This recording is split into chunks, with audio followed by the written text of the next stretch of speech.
Boa tarde, pessoal. Sejam todos bem-vindos ao nosso segundo bloco do nosso evento, o terceiro Fórum do Conhecimento, promovido pelo PMI.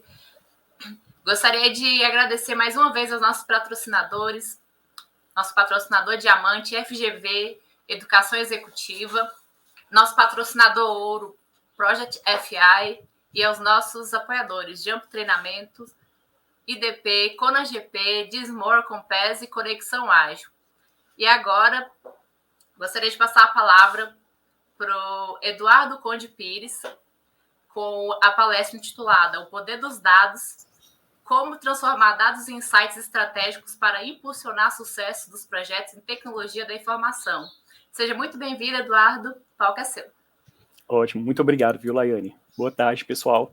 Queria agradecer primeiro aqui o PMI por essa oportunidade, né, de a gente estar sobre dados, né, que é um tema tão importante, tá? E aqui, né, a palestra que eu vou passar hoje para vocês é justamente a gente falar um pouquinho sobre o poder dos dados, né, então como que a gente quer transformar aí esses dados em insights estratégicos, né, para impulsionar o sucesso aí dos nossos projetos na área de tecnologia da informação, tá? Bom, deixa eu passar aqui os slides. Falando um pouquinho sobre mim, né? Eu sou o Eduardo, né?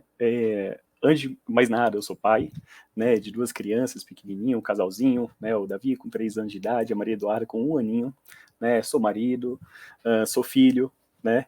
Então, acho que isso é o que a gente sempre deve começar aí no momento que a gente dá as palestras falando da gente, né? Logo depois disso, né? Vem aí um pouco da minha formação, né? Atualmente sou mestre em computação aplicada pela linha de pesquisa ali de ciência de dados pela Universidade de Brasília, né, sou licenciado em computação também, né, me formei lá em 2012, o meu mestrado já é um pouco mais recente, né, mas já tem alguns aninhos também aí, de 2017, tá? Sou servidor público licenciado, né, esse ano, depois de 10 anos aí dentro do serviço público, né, basicamente quando eu terminei minha graduação, virei servidor público da Secretaria de Educação do DF, passei por alguns órgãos já da administração pública, tanto distrital como federal, né? E no momento, nesse ano, né, eu tirei uma licença aí para atuar um pouquinho na iniciativa privada também, né? Que atualmente estou como aí gerente de dados na Accenture, que é uma empresa britânica, né, que tem atuação na América Latina também. E aí eu trabalho daqui de casa, né, nesse papel aí de suma importância nessa empresa. E além disso, aí estou como coordenador, professor e pesquisador universitário em algumas instituições aqui de Brasília, tá bom? Bom, falando um pouquinho aqui sobre a nossa agenda, né? Eu vou apresentar para vocês basicamente um pouquinho sobre a produção crescente de dados, né? A gente vai fazer um apanhado histórico aí em relação a esse assunto. Depois vamos entrar aí no fenômeno do Big Data. Depois vamos começar a falar um pouquinho aí sobre a era dos dados, né? E o valor que esses dados têm. Vamos entrar em alguns conceitos um pouco mais teóricos, né, em relação a dados, aí, falando um pouquinho sobre a pirâmide de conhecimento de Russell-Ackoff, né, e vamos ver aí como que a gente transforma os dados em insights estratégicos, né, o que é preciso para a gente poder fazer toda essa transformação. E além disso, vou contar aqui para vocês alguns cases, né, de sucessos aí que eu já participei durante essa minha trajetória, tá bom? Bom, iniciando então, né, quando a gente começa a falar em produção crescente dos dados, a gente tem que lembrar aí, fazer um apanhado um pouco histórico, né, e ali para os anos da década ali de 90, de 80, né, no qual a gente via ali uma web, né, que a gente chama de web 1.0, uma web muito tradicional, né, onde a gente tinha muitas páginas estáticas, né, o pessoal aí mais antigo pode até se recordar disso, né, que a gente, primeiro que não era tão fácil, né, não era tão acessível a questão da internet, né, e no momento que a gente conseguia um acesso à internet de escada, a gente se encontrava, se deparava, né, com algumas páginas na web ali que eram estáticas, basicamente existia o que? Era textos, né, aquelas páginas informacionais, e algumas imagens, que até na época também essas imagens demoravam, né, a abrir, então realmente para a gente navegar na internet era uma questão ali de paciência que a gente tinha que ter, né, por conta justamente da era tecnológica que a gente estava naquele momento, né. Quando a gente avança um pouquinho, né, essa linha do tempo aqui, a gente chega ali na web 2.0, também conhecida como web social, né, então a gente já entra aí nos anos 2000 e vai até ali mais ou menos em 2009, né, no qual aí vem o advento, né, das redes sociais, né, então ali a gente já começa a ter uma maior interatividade, né, então as pessoas já começavam a, além de ver o conteúdo, né, estático que existiam, por exemplo, em alguns blogs, você já conseguia ali fazer alguns comentários, né, já conseguia ter algum tipo de interação, né, entre as pessoas ali por meio da internet, né. E com o passar do tempo, né, a gente chegou aí na Web 3.0, que é considerada a nossa web semântica, né, no qual a gente tem aí um fenômeno conhecido, que é o fenômeno do Big Data. Eu vou explicar um pouquinho mais para vocês à frente, né, sobre o que é esse fenômeno do Big Data, mas basicamente aqui a gente começa a ter uma grande disponibilização de bases de dados aí pela internet, né, no qual fica muito mais fácil a gente conseguir acessar, né, essa grande quantidade de dados, né, então a gente vai começar a encontrar diversos repositórios de dados aí na web, e esses dados a gente consegue já fazer a utilização deles, né, então hoje em dia, por exemplo, se a gente olha aí para os sites, para a área governamental, né, a gente tem ali, por exemplo, o portal de dados abertos, né, tanto do governo federal como aqui do governo distrital também, a gente consegue já acessar informações, né, mais rápidas aí do governo e fazer a utilização da forma como a gente quer, né. E depois, já algo um pouco mais recente aí, né, a gente sai dessa Web 3.0 e começa a entrar aí no que a gente chama de Web 4.0, que é a web inteligente, né, no qual a gente já vai começar a ter aí alguns outros conceitos, né, como vai ser o caso da internet das coisas, né, a gente está vendo fortemente hoje em dia a questão da inteligência artificial, né, esse ano aí, que as pessoas até falam, né, que é o ano aí da inteligência artificial, no qual realmente se popularizou, né, esse conceito de inteligência artificial, não que ele seja algo recente, né, inteligência artificial aí já tem mais de 70 anos, né, que se fala nesse assunto de inteligência artificial, mas hoje em dia está mais popularizado, né, principalmente aí com com essas inteligências que a gente vê na internet, como é o caso do ChatGPT, né, que está todo mundo falando hoje em dia, né, e por conta, né, gente, de toda essa transição que a gente vem fazendo durante todo esse período, a gente percebe que a quantidade de dados, a cada ano que passa, ele só tende a aumentar, né, na internet. Existem pesquisas aí que mostram, que falam, né, por exemplo, que todos os dados, né, que são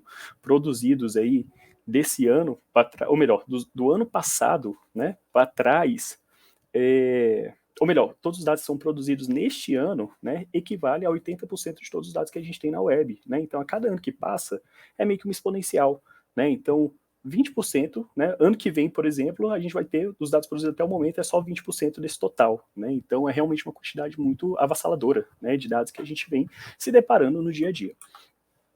Bom, e para falar, né, desse fenômeno, né, como eu comentei com vocês, que é o Big Data, né, essa quantidade de dados avassaladoras, a gente primeiro tem que fazer uma conceituação do que realmente é o Big Data, né? Então, muitas vezes, a gente olha, né, para a palavrinha aí, para o termo Big Data, né, e já se depara com o quê? Que é um volume muito grande de dados, né? Então, a gente começa a falar que para começar a ter o Big Data, a gente precisa desse Vzinho, né, que é o Vzinho de volume. Existem alguns autores que falam que com 3 Vs a gente consegue conceituar o que é Big Data, né? Existem outros autores que falam que são 5 Vs, outros que falam 7 vezes e alguns que falam até em 9 vezes diferentes, tá? Vs justamente que são as iniciais, né, de cada uma dessas características que a gente vai ver aqui, tá? Mas para essa nossa apresentação de hoje, vou considerar aqui os 5 primeiros Vs, né, que aí a gente já consegue conceituar muito bem o que é esse fenômeno do Big Data, tá? Então, primeiro, como comentei, é a questão do volume de dados, né, como a própria nomenclatura, né, já diz aí em relação a Big Data, né, então a gente já olha para grandes dados, né, então um volume muito grande de dados. O segundo que a gente tem é em relação à velocidade, né, então com que velocidade que a gente adquire esses dados, né, que a gente passa a ter acesso a esses dados, né.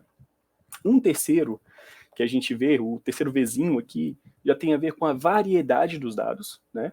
Então aqui, quando a gente fala em variedade de dados, a gente está falando dos tipos dos dados, né? Então tem dados textuais, temos imagens, temos vídeos, temos áudios e por aí vai, né? Então, alguns autores, como eu comentei com vocês, com esses 3 Vs, eles consideram já o fenômeno do Big Data, né? Então quando a gente tem juntos, né, o volume, um volume muito grande de dados, temos uma velocidade, né, muito grande, né, de aquisição desses dados e temos uma variedade tremenda, né. E quando a gente olha para isso aqui, né, eu costumo trazer aqui como um exemplo disso as redes sociais, né, que a gente até viu ali no último slide, né. Então, quando a gente olha para as redes sociais hoje em dia, né, vamos pensar aqui, por exemplo, o Instagram, né, a gente pensa ali, pô, qual que é a volumetria de dados que o Instagram tem por trás dele, né? Então, a volumetria é muito grande, quantas pessoas não acessam aquilo ali, não postam fotos, não postam vídeos, né? Então, é uma grande quantidade. A velocidade com que isso acontece, né? Então, só o tempo que a gente começou aqui essa palestra, né? Até o momento, quantas pessoas já não postaram uma nova foto, um novo stories ali dentro, né, estão comentando, estão curtindo as fotos, né, então a gente tem uma velocidade muito grande disso. E como eu comentei, a variedade, né, de informações, de dados que a gente tem aqui dentro, né. Então a gente vai ter aí dados do tipo texto, né, então são os comentários, são as descrições, né, temos dados do tipo imagem, né, as fotos que a gente publica ali, né, então já mostra isso também, e temos vídeos, né, ali nos stories, no Reels, né, e por aí vai. E além desses três aqui, né, como a gente já comentou, que alguns autores já consideram isso como fenômeno do Big Data, temos também aí a questão da veracidade das informações, né, que é um outro vizinho. Então a gente tem que ver se realmente essas informações que estão sendo colocadas ali dentro, elas são verídicas, né? Então se tem realmente uma verdade, né, por meio do compartilhamento desses dados, né? Então esse vizinho também é um vizinho super importante. E o último vizinho aqui, né, que eu diria que é o nosso quinto vizinho, para a gente realmente ter o fenômeno do Big Data muito bem conceituado aqui, é a questão do valor, né? Então, por meio desses dados, o que eu consigo extrair de valor, né, em relação a isso, tá bom? Então, quando a gente junta, né, esses 5 vizinhos aqui, a gente consegue trazer esse fenômeno aí chamado de Big Data, tá bom? E para explicar um pouquinho até mesmo sobre essa questão do valor dos dados, né, eu gosto muito desse conceito aqui da pirâmide do conhecimento, né, que a gente começa a dizer um pouquinho sobre o que são dados em si, né? Então, a gente vai subindo aqui alguns níveis da pirâmide, né? Logo depois de dados temos informação, depois temos conhecimento e por último temos ali a sabedoria, né? E aí eu gosto de fazer uma conceituação do que é cada um desses termos aqui, né? E eu gosto muito de brincar também que no momento que a gente vai fazer, né, vai trazer esses conceitos, a gente não pode usar as palavrinhas que estão ali acima, né, nos níveis acima. Então, começando ali por baixo, né, em relação aos nossos dados, né? Então, dados são basicamente o quê? A nossa matéria-prima, né, aquela matéria bruta, é aquilo que é um símbolo, né, que é uma observação, né, do meio. Por exemplo, se eu chegar aqui e falar para vocês 18, né, 18 pode ser um dado. Se eu falar é, é um dado, né? Se eu falar coração, é um dado, né? Por quê? Porque é uma matéria bruta, né? Uma observação do que a gente está fazendo. Aí, a partir do momento em que eu falo que 18 significa a idade de uma pessoa, isso já não é mais apenas um dado. Isso passa a ser uma informação, né? Então, 18 agora, que era basicamente, né, um número, tá? A gente atribuiu um determinado valor a ele, né? E ele passou a ser uma informação. Então, 18 a gente sabe que é a idade de uma pessoa, né? E quando a gente sobe um pouquinho mais, né, no próximo nível aí dessa pirâmide, a gente chega ali no conhecimento, né? E o que seria então o famoso conhecimento, né? O conhecimento nada mais é do que aquela informação internalizada, né? No momento em que eu trago isso, né? Tanto para mim como ser humano, ou eu posso colocar isso dentro de uma base também, né? De conhecimento ali que outras pessoas passam a entender, né? Sobre essas informações, né? E por último, ali a gente tem, né? No topo da nossa pirâmide a sabedoria, que é o quê? É a utilização, né, desse conhecimento. E eu gosto muito de trazer um exemplo aqui, né, justamente em como a gente consegue observar melhor o que são dados, o que são informações, o que é conhecimento e sabedoria, né? Então vamos pensar aqui.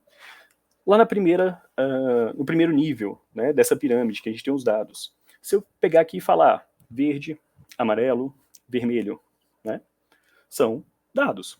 A partir do momento em que eu pego e falo para vocês que verde, vermelho e amarelo são as cores de um semáforo de trânsito, tá? Então a gente já começa a ter o quê? Informação, né? Então a gente sabe ali que o sinal de trânsito, né? O vermelho, ele justamente significa para a gente o quê? Que pare, né? Parar. O verde é o quê? Pode continuar, né? Avance ali, continue o seu trajeto. E o amarelo, atenção, né? E a partir do momento em que a gente conhece, né, essas informações, a gente tem esse conhecimento, perfeito? E o melhor, agora a sabedoria, né? No momento que a gente está lá com o nosso carro, né, estamos dirigindo, chegamos, olhamos ali, tem um semáforo na frente e a gente vê, né, que ele está com a coloração vermelha. O que a gente tem que fazer? A gente tem que usar o nosso conhecimento. A gente vai fazer o quê? Vai parar, né? Se a gente não para, a gente não está utilizando esse conhecimento, né? Então a gente não está tendo a sabedoria ali em relação a isso, tá? Então, pessoal, eu gosto muito de trazer esse exemplo, né, em relação aqui à conceituação, né, são dados, informações, conhecimento e sabedoria, para mostrar para vocês que a gente começa a tirar do dado, né, algo que não tem valor nenhum, e a gente vai subindo nessa escala aqui, né, do conhecimento até chegar ao nível de sabedoria, e é onde a gente começa a agregar valor a esse dado, né? No momento em que a gente tira ele de apenas uma observação e a gente começa a fazer a utilização dele, né? Então, quanto mais a gente sobe, né, nessa pirâmide, maior vai ser esse valor que a gente vai trazer para os nossos dados, tá bom? E falando nisso, né, em valores, eu gosto muito de fazer também aqui um apanhado, né, e principalmente considerando aí a nossa moeda local, que é o real, para a gente entender qual que é o valor que um dado realmente ele tem, tá bom? Então a gente começa aqui como base, tá, desse nosso conceito, R$ 1, né? E acima do real, a gente tem o quê? Uma moeda que vale mais do que o real, que a gente conhece aí, que é o dólar, tá? Essas informações aqui eu tirei na semana passada, tá? Dia 25/5, pode ter alguma pequena variação aí, mas no dia que eu tirei essa informação ali, o real, né, o dólar, né, ele valia 5,04 centavos, né? R$ 5,04. Logo depois do dólar, a gente tem uma outra moeda que vale um pouquinho mais, né, que a gente também conhece, que é o euro, né? Então ele tem ali 5,41, que vale o euro em relação ao real. A gente sobe mais um pouquinho aqui, temos aí a nossa libra, né, que vale 6,21. Então percebam, eu estou trazendo algumas moedas, né, que a gente vai escalando esse valor delas, tá? Logo depois disso, da libra, né, eu trouxe aqui o quê? Quanto que custa a grama do ouro, né? Então a grama do ouro aí, R$ 312,59. E acima do ouro, né, existe alguma coisa que é mais valiosa, né, do que o ouro em si? A gente começa a vir num outro conceito, que já começa a vir o quê? A gente olha para ali para as bitcoins, né? Eu queria até fazer uma correção aqui nesse valor, que eu estava olhando bem, não é 26 mil, tá? Esse valor ele já está em 140 mil hoje em dia, então o Bitcoin ele tem uma variação muito alta, né? E aqui então ele estaria valendo 140, né, em torno aí de 140 mil reais, né? Um Bitcoin, que a gente já começa a olhar para essa questão informacional que existe, né? E acima do Bitcoin, existe alguma coisa que seja hoje mais valiosa do que ele? A gente chega nesse ponto, né, dos dados, né? Os dados, no momento em que a gente tira ele da base da pirâmide, né, e a gente começa a elevar ele para aqueles níveis mais altos do conhecimento e da sabedoria, a gente tem dados que podem ter valores incalculáveis, tá bom? O que significa isso, gente? Quando a gente fala em valores incalculáveis, valores que a gente não consegue imaginar, né? Eu gosto muito de contar um caso aqui, né? Eu acho que basicamente todo mundo aí já deve ter assistido alguma vez Netflix, né? Tem um documentário muito legal lá que chama Privacidade Hackeada, tá? Que traz um case ali, um case até dos Estados Unidos, né, e Europa ali, em relação a uma discussão de um vazamento de dados, né, que houve ali na época do Facebook, né, e que uma determinada empresa foi lá, conseguiu capturar esses dados e conseguiu extrair, né, insights desses dados para justamente começar a fazer aquele trabalho, né, de subir na pirâmidezinha ali. E aí uma determinada pessoa contratou essa empresa, né, para trabalhar em cima desses dados e tentar indicar para essa pessoa, né, se pessoas ali dentro dos Estados Unidos, né, estariam mais propensas, né, a votar no candidato A ou no candidato B, né? E aí, essa empresa conseguiu, né, por meio dessa vulnerabilidade do Facebook, inclusive o Facebook respondeu judicialmente, né, por conta desse vazamento de informações, eles conseguiram fazer um trabalho muito interessante, que pegaram os dados de pessoas, né, pessoas que estavam ali dentro das redes sociais, colocando suas informações, compartilhando com seus amigos, né, jogando aqueles joguinhos, né, e por meio desses dados, essa empresa conseguiu classificar se essas pessoas estavam mais propensas a votar no candidato A ou mais propensas a votar no candidato B. Ou se a pessoa estava, o que a gente chama aqui, em cima do muro, né? Não sei se eu voto no candidato A, não sei se eu voto no candidato B, né? O que eu faço? E por meio dessa classificação, né, dessas pessoas, essa pessoa que contratou começou a bombardear as pessoas justamente que estavam em cima do muro, né, e contra o seu candidato, a quê? Com informações positivas, né, do seu candidato ali. E isso fez com que ali nas eleições tivesse uma alteração, né, de praticamente 6 pontos percentuais, né, em relação às eleições. Eu gosto muito de trazer esse caso, né, que é contado nesse seriado, né, ali da Netflix, justamente por quê? Porque por meio dos dados, que às vezes a gente acha que não tem nenhum valor agregado, né, então, por exemplo, eu tenho um serviço aqui de e-mail que eu utilizo lá do Google, Gmail, e eu não pago nada por ele, né? Não, a gente paga com os nossos dados, né? Por quê? Porque o Google pega essas informações, né? Vai nos classificar, né, em alguns determinados formatos ali, e essas informações podem ser vendidas para outras pessoas, né? Então, é muito importante a gente ter esse cuidado, né? E por meio até mesmo desse case que eu contei aqui para vocês, foi quando surgiu ali a GDPR, né? Que é a Lei Geral de Proteção de Dados lá europeia, tá bom? E logo depois veio aqui para o Brasil a nossa LGPD, né? Justamente porque mostrando qual é a importância que a gente tem hoje em ter o cuidado, né, com os nossos dados pessoais, que os nossos dados, quando estão, né, em diversos órgãos, empresas, tudo mais, esses dados não pertencem a essas empresas, pertencem a gente, né? E essas empresas, né, no momento que a gente dá o consentimento, elas podem trabalhar, né, esses dados, podem classificar, né, a gente ali em diversos modelos, né, matemáticos, estatísticos, né, de inteligência artificial, justamente para poder vender, né, serviços e tudo mais. Então, esse slide aqui eu gosto muito dele justamente por quê? Porque a gente mostra que o dado, né, que não teria basicamente valor, né, como algumas pessoas acreditam, ele realmente pode ter valores aí incalculáveis, tá, pessoal? Então, muita atenção, né, em relação a isso, né, onde a gente coloca as nossas informações, né, em redes sociais, nos locais que a gente passa, né, pergunta ali se a gente pode passar os nossos dados, sempre tomar muito cuidado, né, para a gente entender realmente o que vai ser feito, né, com essas informações e a gente acabar não sendo manipulado, né, até de uma forma aí que a gente não conheça, tá bom? E aqui, né, falando um pouquinho sobre como transformar, né, então esses nossos dados, insights estratégicos, né, a gente basicamente precisa do quê, né? Costumo dizer que a gente precisa entregar a informação certa para a pessoa certa no tempo certo, né? Olhando para isso, a gente acha que é algo relativamente simples, né? Mas a gente tem diversas características, né, atributos aqui para que a gente consiga fazer isso, né? Então, primeiro delas, a gente precisa aí de um conjunto de técnicas e conceitos, né, para a gente poder trabalhar esses nossos dados. Depois, a gente precisa coletar e organizar esses dados. Em seguida, a gente analisa, trabalha com visualizações desses dados, a gente faz compartilhamentos, a gente monitora esses dados, a gente pega esses dados para suporte à tomada de decisão, né? Então agora a gente já não toma decisões apenas por empirismo, né? A gente realmente vai ter o quê? Um apoio dos dados, mostrando para a gente como que é aquilo ali. Aí a gente passa a ter, né, as decisões com base em evidências. A gente consegue medir o desempenho passado, né? Então, por meio dos dados, eles contam para a gente uma história do que aconteceu e a gente consegue medir esse desempenho. Para que isso? Para que a gente possa fazer o planejamento do futuro, né? Então, bacana quando a gente começa a trabalhar com dados é observar isso, que eu não olho para os meus dados apenas observando o passado, e sim eu começo a fazer o quê? Predições, né? Olhar para o futuro e identificar coisas interessantes que a gente pode fazer, tá bom? E falando um pouquinho agora aqui de alguns cases, né, em relação à utilização de dados, né, eu trouxe basicamente 4 cases aqui para vocês, que eu vou explicar rapidamente, tá?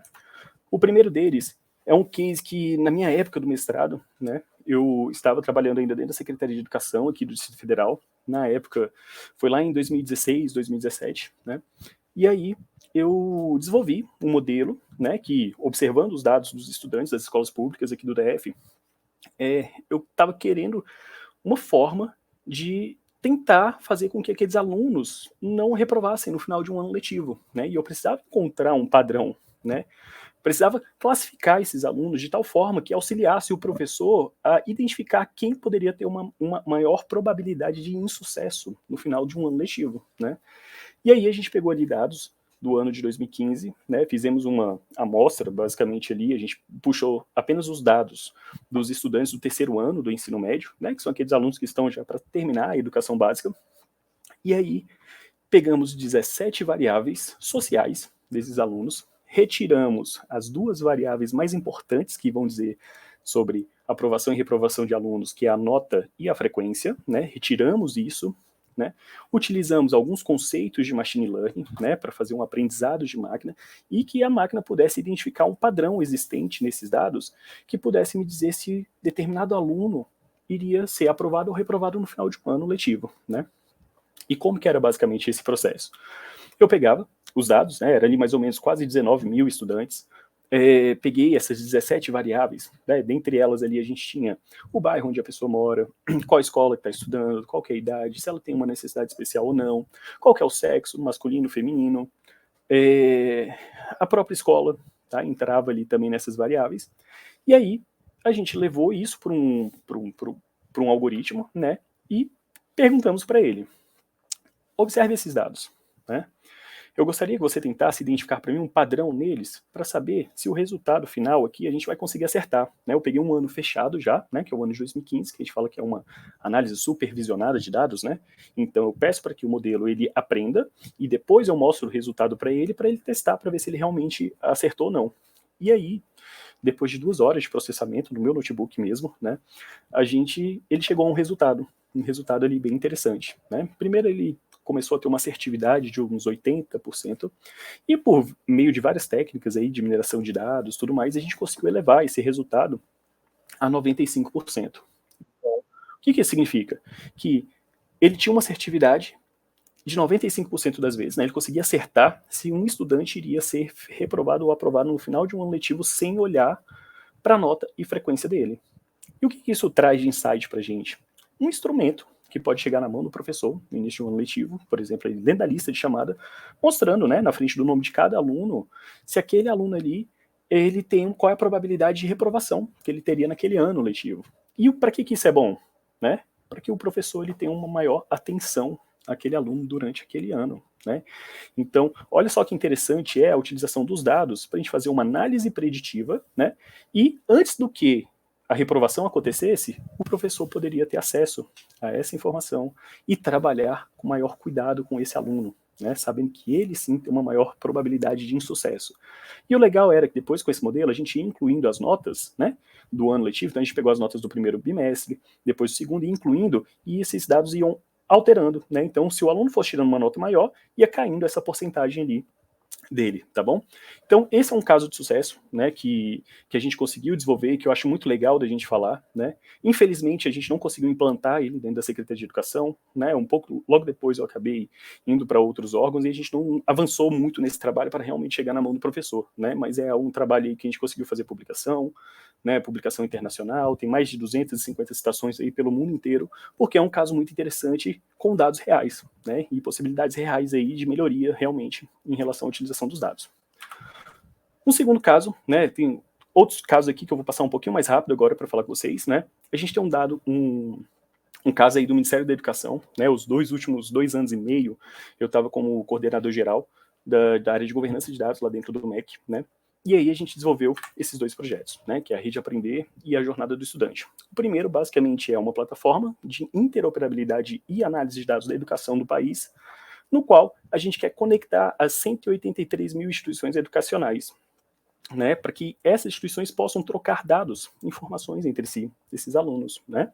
E essas informações, como são dos alunos, né, a gente criou também o projeto da Jornada do Estudante, que é um aplicativo, né, que qualquer pessoa hoje no país pode acessar, tá, aí nas diversas lojas, né, tanto do iOS como do Android, a gente consegue acessar esse aplicativo para ver quais são os dados, né, que já estão percorrendo por meio dessa rede aí, né. Então, a gente construiu a rede, né, a gente fez um MVP dessa rede, né, ela ainda estava em desenvolvimento quando eu também saí de lá, e também o aplicativo da Jornada do Estudante, né, para que a gente possa acessar.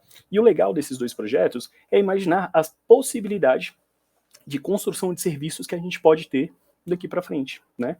Imagina que legal, um momento na vida que eu vou me matricular em uma determinada instituição de ensino e eu não preciso levar nenhum documento físico, não preciso levar meu histórico escolar, não preciso levar um diploma, porque tudo isso vai estar tramitando pela Rede Aprender, porque eu vou precisar apenas do meu CPF, né? E por meio do CPF, aquela instituição, com o meu aval, vai poder buscar essas informações aí dentro dessa rede, né? E realizar minha matrícula. Um outro caso que eu acho muito legal também é no caso de transferência, né, de uma instituição para outra, né? Imagina que legal, um momento em que, poxa, estou estudando numa determinada escola, preciso me transferir, né, porque meus pais foram para um outro estado e vou precisar pegar a transferência. Chega no outro estado, passa somente seu CPF. Acessa a rede, verifica onde você estava estudando e realiza sua matrícula com todas aquelas informações, né, ali na nova instituição. Então, isso são possibilidades, né, que a gente tem aí de utilização dos dados e que a gente espera aí que nos próximos anos isso realmente vá para frente, né. E por último, que é no meu atual emprego, né, que é dentro da Sengel, a gente está fazendo ali um trabalho de análise de correlação, né, entre KPIs do varejo com vendas. O que isso significa, né? a gente observa diversos e-commerces aí na internet e a gente capturando, né, esses dados da internet mesmo e armazenando tudo isso dentro de uma base de dados. E por meio disso a gente tem alguns indicadores interessantes, principalmente para a indústria, né, que são os nossos clientes, né. Então, por exemplo, Coca-Cola é um dos nossos clientes. Eles chegam para a gente e falam assim, eu gostaria de monitorar esse produto, saber como que ele está, né, nos mais diversos e-commerces. Então, a gente vai lá, busca aqueles produtos da Coca-Cola, traz, né, e a gente começa a ver, por exemplo, que o produto A da Coca-Cola, né, por exemplo, ele tem ali uma taxa de disponibilidade de 85%, ou seja, tem 15% ali que está indisponível em algumas lojas, né, alguns e-commerces aí.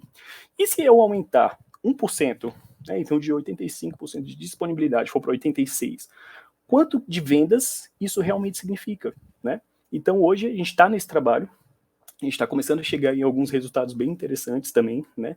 E vendo que realmente existe uma correlação forte, né? Entre alguns indicadores, como por exemplo disponibilidade, né? O preço sugerido da Coca para ver se aquele e-commerce está próximo daquele preço que ela gostaria, né? Que fosse praticado e ver se realmente, né? Fora isso tem outros KPIs, são mais novos KPIs que a gente tem, verificar o quanto isso equivale em vendas, né? Em cada ponto percentual disso, o que isso realmente significa, tá bom?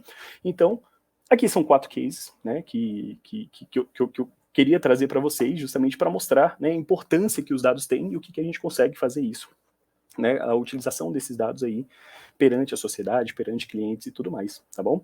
E basicamente era isso que eu queria falar com vocês, né? Deixar aqui também os meus contatos, se quiser entrar em contato comigo, fiquem à disposição, pessoal.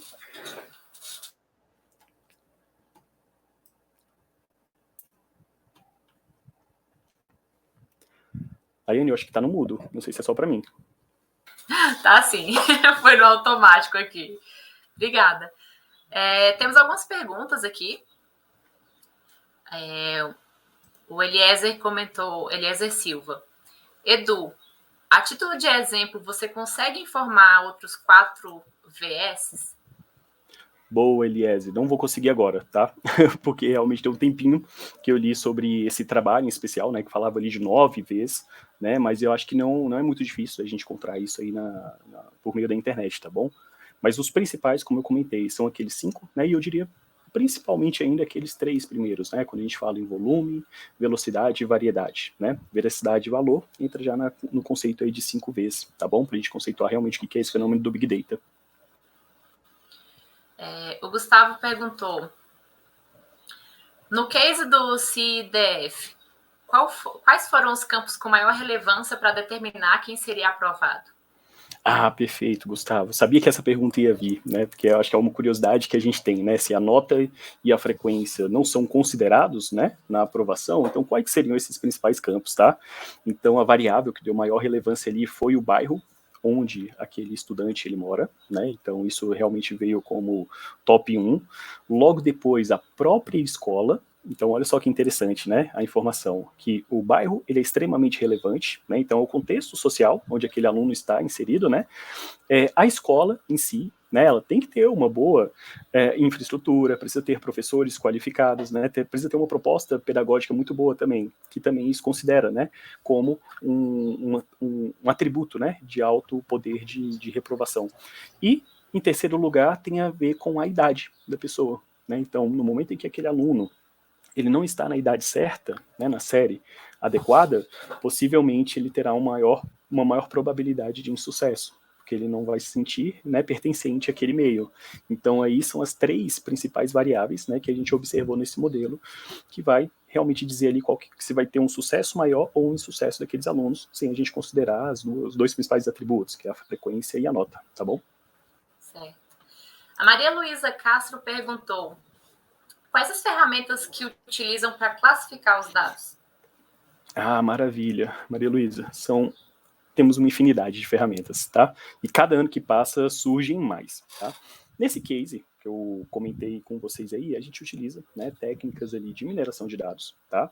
Existe uma tarefa de mineração de dados chamada classificação, né? E vai ter diversos algoritmos de classificação desses dados, né? Nesse trabalho, por exemplo, que a gente falou da Secretaria de Educação, eu utilizei um algoritmo que se chama GBM, né, que é o Gradient Boost Machine, né? Ele é um algoritmo que basicamente ele monta uma estrutura de árvore de decisão. né, classificando essas variáveis as mais importantes, né, que fica no topo ali da nossa árvore, né, ou seja, na raiz, na verdade, da nossa árvore, e vai disseminando pelos caminhos até identificar a nossa classe, né, que é onde a gente quer atingir o objetivo. Mas existem diversas outras ferramentas, algoritmos que a gente pode estar utilizando também para fazer classificação de dados, tá bom? Nossa última perguntinha. Já foi percebida a adequação da estratégia de marketing dos clientes a partir dos insights fornecidos pelo último case? Foi o Rivaldo Guedes que perguntou. 2 minutinhos para a gente finalizar. Perfeito, Rivaldo. Sim, o que acontece? A gente ainda tá, esse trabalho ele está em andamento, tá? A gente ainda não chegou no resultado que a gente ainda quer, mas a gente já percebeu o quê? Que essas variáveis, né, então de preço, disponibilidade de produto, tem variáveis de conteúdo também, né, o título se ele está adequado, se a imagem que está sendo disponibilizada ali no varejo, né, ela é uma imagem de qualidade ou não, né? Então a gente já percebeu que existe uma correlação muito forte entre elas relacionada à quantidade de venda de produto, né? Como a gente tem parceiros também no varejo, né? Então a gente consegue essas informações de venda, né? Tanto o volume das vendas, o valor que foi vendido, né? Quanto que eles venderam durante aquele determinado período. Então assim, a gente já identificou a correlação, agora a gente quer fazer o quê? Um trabalho de regressão para identificar, opa, se eu aumentar um ponto percentual nesse indicador, quanto isso vai representar para mim em volume, né, de vendas e em valor de vendas, tá bom? Eduardo, muito obrigada. Foi um tema muito bom, muito relevante, contribuiu bastante com o nosso evento.